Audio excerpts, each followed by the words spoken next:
Hello everybody, it's the Historical Gamer once again, and today we are returning to Strategic Command World War I, our Let's Play series playing against Alex Berry, the board game designer behind High Treason, the trial of Louis Riel. I had to think for a second because it's a board game about a famous Canadian case, which is not, it's front of mind for my American brain. But we're returning to our Strategic Command World War I game against him, playing by email. We're playing as the Entente, and the war is going very well for us. So we'll see how he responds, but we had made a play with the Italians to get real close to taking Vienna. Unfortunately, it does look like he destroyed our lead unit there this turn. He is pulling back from the Serbian front.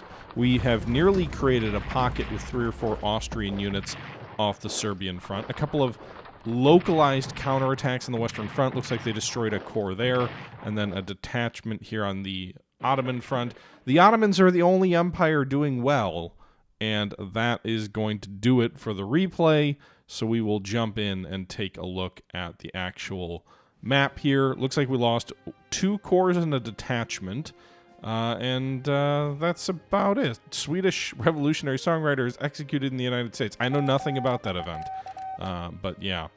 Meanwhile, we've got reports. Okay, so it looks like we can pay to get T.E. Lawrence's revolution up and running, although we do need to take the port along the Red Sea here at Agaba in order to make that happen. We've got a cavalry unit and infantry for the French, 2 infantry units for the Russians, and a British submarine ready this turn, and there's pretty much no chance I'll take Agaba this turn either. We are remarkably weak in the desert, and that's unfortunate because the Ottomans feel much stronger than perhaps they should be. In any event, the troops here in the desert are attacking out of Gaza, trying to do some damage to the Ottoman corps south of Jerusalem, but to no avail. I mean, we did some damage, but we even drove them back. But I don't have enough movement points to advance into their trenches. And it does look like the Ottomans now have entrenchment level 2, based on what that looks like. We are also trying to go for the sort of Berber rebels here off the Gulf of Bamba here in, is this Italian Libya? And the border at Egypt. So Austria-Hungary's morale's down to 7%, which means they are likely to collapse soon if we can sort of give them the final kick to knock them out here. With that being said, we are moving to the Eastern Front, or maybe the Italian Front. I don't even know which of these it is. Trying to drive the Austrians off the capital at Vienna. We used a airborne unit there to recon at Vienna. We launched a sort of favorable attack from a couple of these Italian corps here. But the defenders of Vienna are doing their job well, and we are taking casualties and basically doing nothing to damage them. We can, however, use these French troops at Pex to create a encirclement south near Essig, and then probably, I assume, destroy this Austrian artillery unit, which is now surrounded. Granted, it still has ammo for another turn or so, but we should get some morale bonus for destroying an enemy unit. Assuming we do that, we'll advance off of the river here near Belgrade to take some of the risk away from the enemy swooping in and taking Belgrade. And then we'll finish off this enemy artillery unit here with this Italian detachment, and we are tightening the encirclement of, it looks like 3 Austrian corps down here in the south now that we destroyed the artillery here. And again, destroying that artillery will also lower the enemy's morale. We will attack with these detachments and these corps and do some damage to this unit. North of Mostar, we will take the final Austrian port on the Adriatic, and yeah, I'd say that's going well. Also, a lot of these towns and cities that you take, even if it isn't like an outright victory, it is going to cause national morale losses for the enemy in terms of points or whatever. So that's something also. I was hoping I could use that unit at Belgrade to move them against the Austrian corps here in this pocket, but didn't quite get there. Strengthening that encirclement. I mean, there's nowhere for them to come and get out. Essig is backed up by another corps. Belgrade, we've even pulled our infantry out of there. I'm still checking to see if Bulgaria is coming into the war, but it doesn't look like they're moving any closer to the Central Powers anymore, so it looks like they're going to stay out. And the Austrians' national morale is down to 6% with these victories that we have now had on the kind of Serbian front. We will see if we can take... Oh, come on, man. All these guys are too entrenched. Budapest is another 2-0 situation. I feel like we've had pretty good odds of attacking where you outperform the estimate, but it's still a little frustrating here. We'll swap this corps in here. Destroyed an Austrian headquarters unit. And advance our troops towards sort of the southern flank of Budapest. So another Austrian unit destroyed. Then we destroy that detachment. Another Austrian unit destroyed. Every unit you destroy does impact their national morale. They're down to 5%.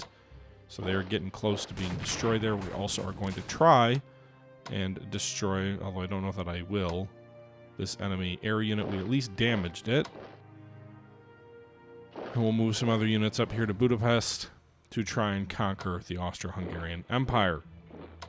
I don't know if you have to, like, if their national morale falls, I think it becomes a negotiated peace where they don't actually, like, they surrender in the sense that the government falls, but you don't pillage their capital. If you take their capital, then you get, like, all of the money that's in their coffers. You pillage it. So I don't know if there's a difference in how the map evolves. We've got another enemy corps there near Brunn. That's a town we'd been attacking for quite some time. So now we're approaching Vienna from both sides. But yeah, I don't know if, if we get them to fall, I don't know if it matters if we haven't actually conquered their capital or not. Like, maybe that influences the peace deal. Not sure. Can we get we can't get these guys up to finish off the enemy air unit at Prague. It would have been nice to destroy their I'm assuming their last fighter, which is surrounded there near Prague. If we move up to East Prussia here, we've got Russian units near Danzig. I don't think I've got the strength to take Danzig, which is a fortified city. We maybe will be able to destroy this German detachment near Königsberg. It would be nice to start whittling that pocket down. They have supply from the port there. We probably should, if we had more confidence in the Russian fleet, I would move a ship adjacent to the actual port and then slowly reduce its supply. In any event, we took out the lead detachment in those trenches. The Germans now have level 3 trenches, by the way. That's why you got those barbed wire symbols. Germany's morale is higher at 28%, but the Austrians, and it looks like the Germans have also upgraded their infantry here to level 1, which the Russians have not done yet. We will encircle Thorn, probably taking Thorn out next turn, I would guess. I doubt I have the strength to do that this turn. We do have quite a bit of income for Russia now. It seems like the land they've taken must have a bunch of mines in it that are very productive for us, so now their income is very good. And probably should reinforce these troops around Posen as well. We also still have this one cavalry unit up north near Lubeck. Could try and destroy some enemy ships there. We tried to get the submarine. They're vulnerable when you attack in port, but it didn't do anything. But now we've pretty much occupied the entire northern coast. They did retake Stettin, which I think maybe opens their supply lines back up with Sweden. But almost all of their coastal ports there have fallen to us at this point. Okay, moving to the western front, we'll see if we can knock out these enemy units. Looks like we destroyed that enemy air unit. We then moved troops through Dusseldorf, which is a national morale objective, so that should help us as well. Perhaps we should go for the mine at Dortmund. That's probably valuable too, but not sure about that. We've got a lot of troops near Koblenz. We reinforced a lot of those guys, so these French units are all at full strength there, although the Germans are heavily entrenched to their front. Be nice to take Metz. I know some of you were criticizing me for taking a bunch of casualties and doing no damage there the other turn. Additionally, Cologne would be nice. We've got a lot of units around there with full strength and full attack. We could do... Oh, looks like the 5th Corps can attack and do a little bit of damage. And now all the other subsequent corps can too, so we'll attack with the French Corps there, 2-1 against us. These die rolls seem to be playing out better than the estimates.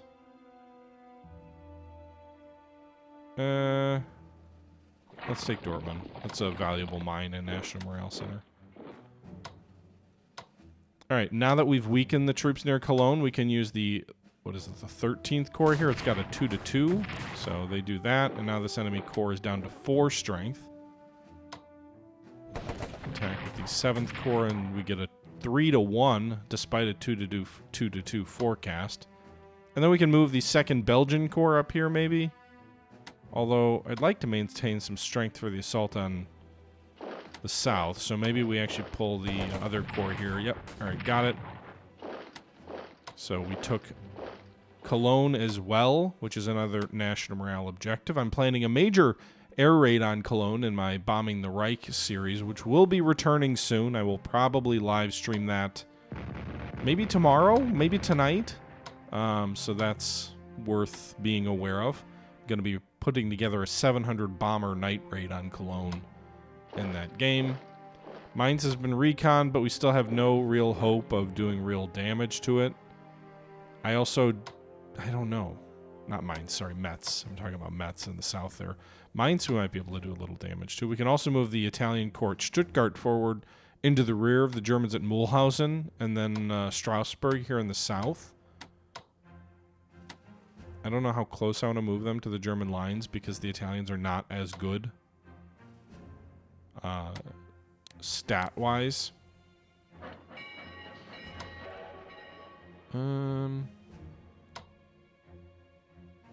We can move these guys out of Regensburg toward Linz.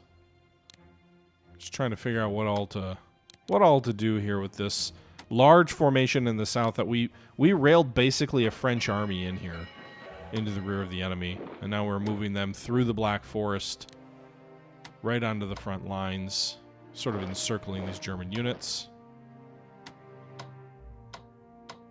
We could go for Mainz. Frankfurt is another objective center, but it's not likely to net us positive results. But we are encircling the sort of the pride of the German army along the Franco-German border. We're also breaking through into the heart of Germany, driving that cavalry toward Kassel, taking the 2 national morale centers in the south. Still got the 3 French corps here. So move 1, take Pilsen from the enemy. Move toward Dresden and get that corps nearly destroyed. But we did take Chemez. I might not be pronouncing that right. Move in toward Würzburg, so we are entirely behind the enemy formation here. These Italian corps are vulnerable to enemy attack, but if the enemy does want to attack them, he'll have to pull his troops out of these strong entrenchments and open up the lines for our French troops to move forward. More, perhaps, foolish attacking at Metz. We lost 3 units on the first attack, 3 on the second, and did 1 damage. 2 on the third here, taking doing 1 damage, taking 2 casualties.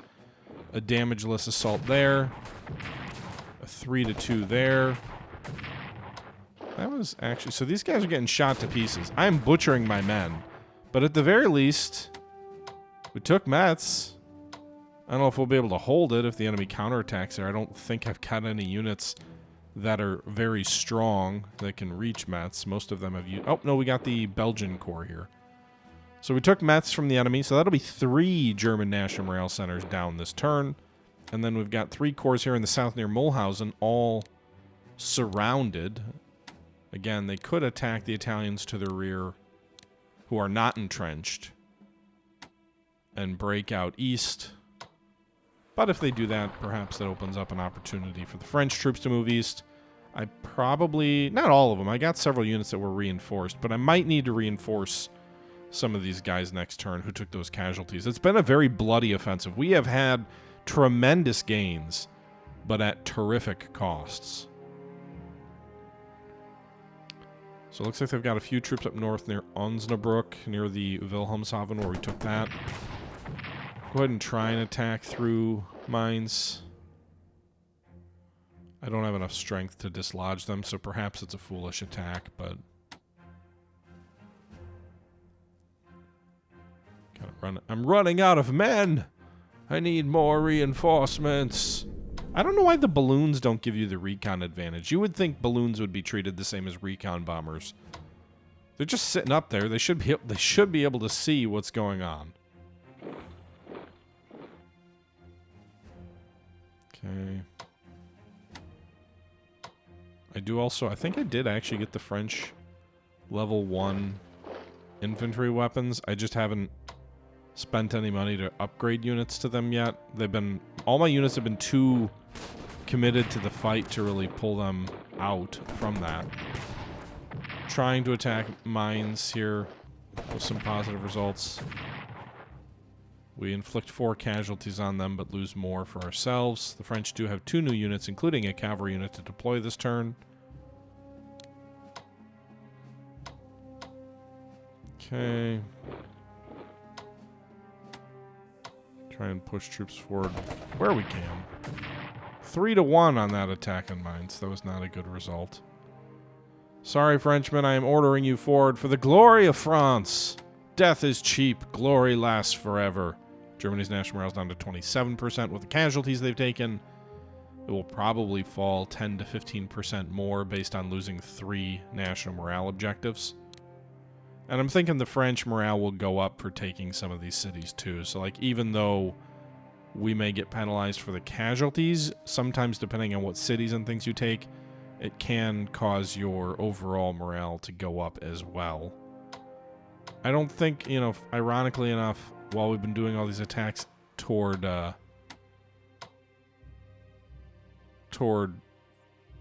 France or toward Germany, I don't know that I want to attack all this stuff in the east. Although we did just finish off an enemy air unit, so another Austrian unit destroyed, and then maybe we just move some of these guys in toward Budapest for sort of the final offensive against them next turn, if they don't already collapse between turns.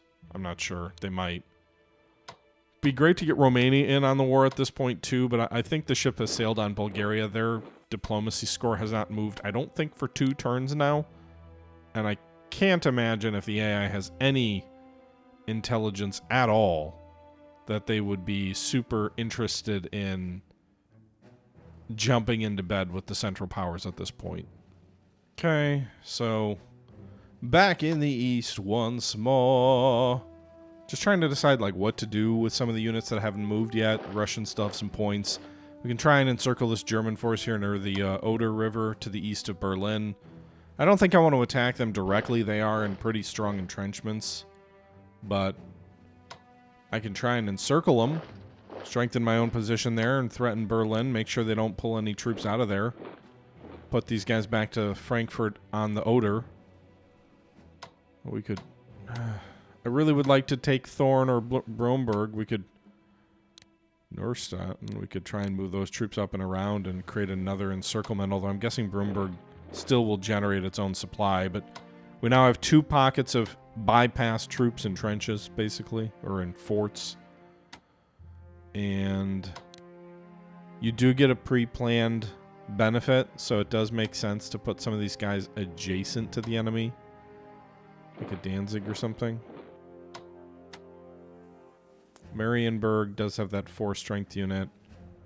The Russians still have 328 points, but I don't have any units that really haven't moved to put them down. I can deploy some new troops in Poland, in Lutz, to make sure they don't try and get sneaky. We can deploy the British submarines here. But maybe just moving around some units here on the Eastern Front, setting up next turn. It would not shock me if the Austrians collapse between turns. I don't know. We'll find out. But overall, I'd say a pretty good turn for us. 3 national morale objectives taken on the Western Front. Multiple enemy units destroyed on the Eastern Front, even if we didn't take any of the national morale objectives. Again, the one place where things are still disappointing is on the Ottoman Front, where I am basically incapable of doing anything meaningful. We destroyed, I think, 1 or 2 Ottoman corps. We've lost an equal number there. Somehow Germany still has 29 units. Despite all of these encirclements and defeats and casualties, they still have a decent number of troops. Now, we outnumber them massively. I don't think it matters. But they do have the infantry level 1, which could slow things down. I don't know how the game treats victory. I don't remember if Austria falls, does Germany keep fighting? I think so. If Austria and Germany fall, do the Ottomans keep fighting? I don't know. But I guess we'll find out here. This very clearly feels like it is the final last gasp of the of the Central Powers, and I'm just curious to see how much land we can take. Because I don't think this game does a good job of modeling large territorial exchanges. It is meant to be a World War I game, and as a result, like, Austria would have collapsed a while ago, but they haven't yet, and I think that's just because the game isn't really suited for a rapid collapse. It is suited for long, multiple years of attrition, and while there has been a fair bit of attrition, it is not suited to say, hey, it's 1915 and it's time to collapse now. Meanwhile, we're trying to deal with some of these rebels here in Morocco here. They rose up at the Fez. And I don't really have much use for some of these ships. Like, it'd be great if we could destroy more German naval units. Like this submarine or some other stuff. That would give us some bonuses here in terms of our national morale, or it would hurt the enemy. But for now, anyway, we'll kind of have to settle to mining the Germans into Cuxhaven and in the Kiel Canal. Although we do own part of the Kiel Canal, so now we can move units 1 or 2 hexes in toward the Baltic Sea. Looks like the Germans have a ton of submarines in the Baltic. Not sure why they haven't put more of those out to sea on our supply lines or harassing our ships there. I would imagine submarines don't cost much in the way of national morale if they're lost when you compare them with other ships. Meanwhile, I'm trying to speed Germany's collapse. I'm moving some of these damaged ships onto the distant blockade line because you get national morale bonuses for the near blockade, but I also think the more units you have on the distant blockade, the more likely it causes the enemy to collapse. So right now what we're doing is we're trying to get the entire distant blockade line covered as well as the northern blockade line. The nearer or northern blockade line, I believe from a national morale perspective, is more important, that it hurts their national morale by more. But I think if you have both well covered, it accelerates the degree to which their national morale falls. So you can see we're basically just putting every ship that is in reasonably close range. Doesn't matter how strong it is or easy it is potentially to destroy. If the Germans were to bring a bunch of subs out here, we're putting them on the national morale line or the blockade line so that we have both a near and a far blockade of the Germans, and that their economy might be in trouble here. So, you know, a double blockade, like almost like a double rainbow. If the kids get the reference, it's been a while. But yeah, so moving these ships here onto the blockade line, freeing up a few spots in the northern blockade line because I believe we have units down near Germany that we can pull back to fill those slots. And then we can pretty much have almost a complete blockade on the distant and the near, I think, by the end of this turn. Can't quite get everybody there, but... Alright, we'll fill the northern blockade line. I didn't realize I left the nearest distant blockade hex unoccupied here. But I don't think we need to worry too much about pulling ships off the German coast, because I don't think they're going to come out to play, because they, other than their submarines, they would lose. And it doesn't look like his he has a desire to lose his submarines. So, but yeah, only like 2 or 3 hexes still unguarded here on the distant blockade. All of the near blockade are guarded, and so that should result in more positives than currently. He also, I believe, has some submarines on our national morale convoy zones, so he's doing some stuff there too.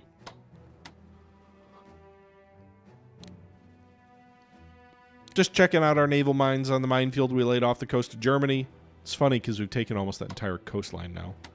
Even just with, you know, Cossack cavalry riding along the German northern cities. We'll pretend they're burning them to the ground and going a little bit of Sherman in them. Put our dreadnought here off the coast of Königsberg. Maybe it'll affect the supply. We've also got a cruiser there.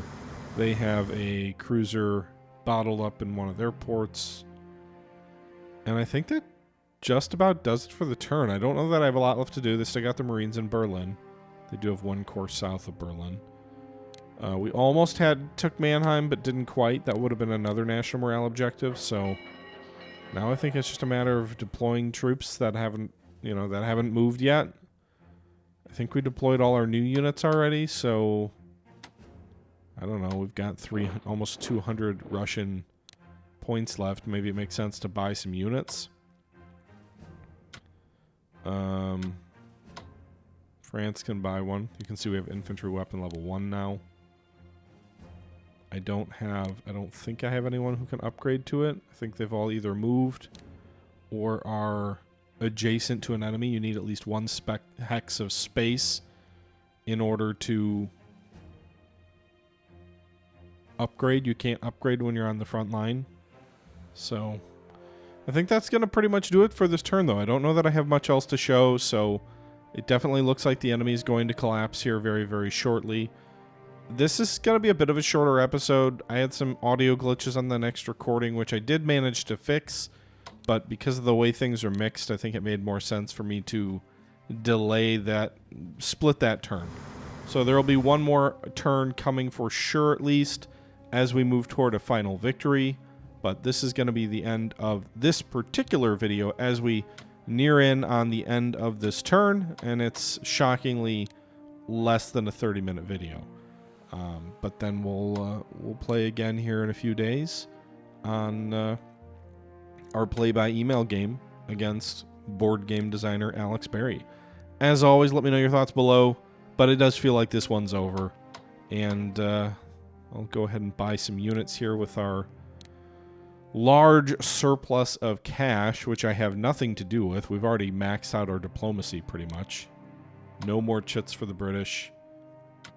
No more for the French, Russians, Serbians. Everybody's maxed out on hindering Bulgaria and boosting Romania. Alright, so we took Metz, we took Düsseldorf, and Cologne. So German national morale falls from those losses. Also Essen and Metz. You can see their national morale score on the top took a huge hit. It does look like maybe there's some sort of coup going on in Albania, so that's something, I guess.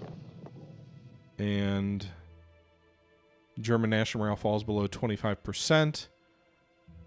Infantry warfare for Serbia. And I think that does it for this turn. So yeah, hope you guys are enjoying the series.